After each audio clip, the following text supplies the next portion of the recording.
नमस्ते, मैं सुमलता दीक्षित। आज मैं अपनी किचन में ताज़ी लाल मिर्च और लहसुन का अचार बनाने वाली हूँ, जो कि चटपटा होने के साथ साथ खट्टा मीठा भी है। और इसको रोटी, चावल, सैंडविच किसी भी चीज़ के साथ सर्व कर सकते हैं। चलिए देखते हैं इसको कैसे बनाना है।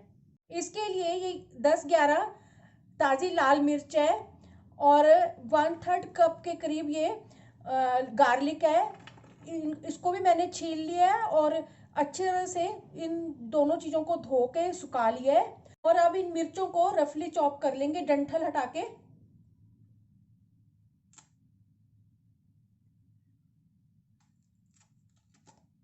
मसालों में 1 टेबलस्पून अजवाइन, 2 टेबलस्पून मोटी सौंफ और 1 चम्मच मेथी दाना, इनको भून के पीस लेंगे।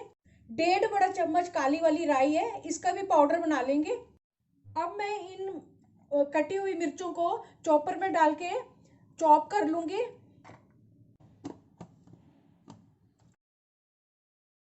इसके साथ इसमें गार्लिक भी डाल देंगे।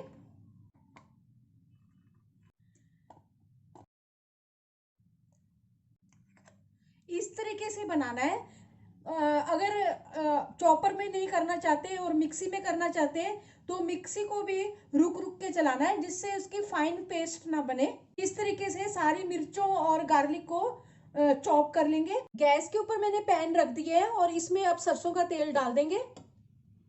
सरसों का तेल इसमें मैंने 3/4 कप डाला है। तेल गरम हो गया है और ठंडा भी हो चुका है। अब इसमें आधा चम्मच छोटा हींग डाल देंगे। लाल मिर्च पाउडर डाल देंगे इसमें। ये जो मिर्चें होती हैं ये ज़्यादा तेज़ नहीं होती हैं। अगर आपको तीखा चाहिए तो इसमें मिर्च भी डाल सकते हैं। मैं इसमें आधा छोटा चम्मच लाल मिर्च पाउडर डाल रही हूँ। 1 छोटा चम्मच इसमें हल्दी पाउडर। और अब इसमें सौंफ, अजवाइन और मेथी का पाउडर डाल देंगे। इस पाउडर को ज़्यादा बारीक नहीं करना है, हल्का सा दरदरा ही रखना है। नमक स्वाद अनुसार डालेंगे। गुड़ का पाउडर 1 बड़ा चम्मच। अब इनको अच्छी तरह से मिक्स करेंगे। कश्मीरी लाल मिर्च पाउडर 1 चम्मच डालेंगे और अब इनको अच्छी तरह से मिक्स करेंगे। इसमें गार्लिक और लाल मिर्च डाल देंगे कुटी हुई। 1 छोटा चम्मच इसमें काला नमक भी डाल देंगे। और अब इन सब चीज़ों को अच्छी तरह से मिक्स कर लेंगे। अगर आप मेरे चैनल पर पहली बार आए तो इसे सब्सक्राइब कर देना, बेल को प्रेस कर देना, जिससे आपको मेरे आने वाली वीडियो की नोटिफिकेशन मिलेगी। और अगर आपको मेरी रेसिपी अच्छी लगती है तो इसे लाइक कर देना और ज़्यादा से ज़्यादा इसको शेयर कर देना। और कमेंट सेक्शन में ज़रूर बताना ये रेसिपी आपको कैसी लगी। और अब इसमें सिरका डाल देंगे। सिरका इसमें मैंने 1/4 कप डाला है और अच्छी तरह से मिक्स करेंगे इसको। सिरका डालने से इसकी सेल्फ लाइफ बढ़ जाएगी, जल्दी खराब नहीं होगा। ये अचार बनकर तैयार है। अब इस अचार को एक साफ कंटेनर में डाल देंगे।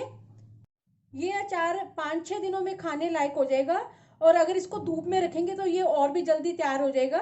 अचार बनकर तैयार है। चलिए मिलते हैं अब एक अच्छी सी नई रेसिपी के साथ। बाय।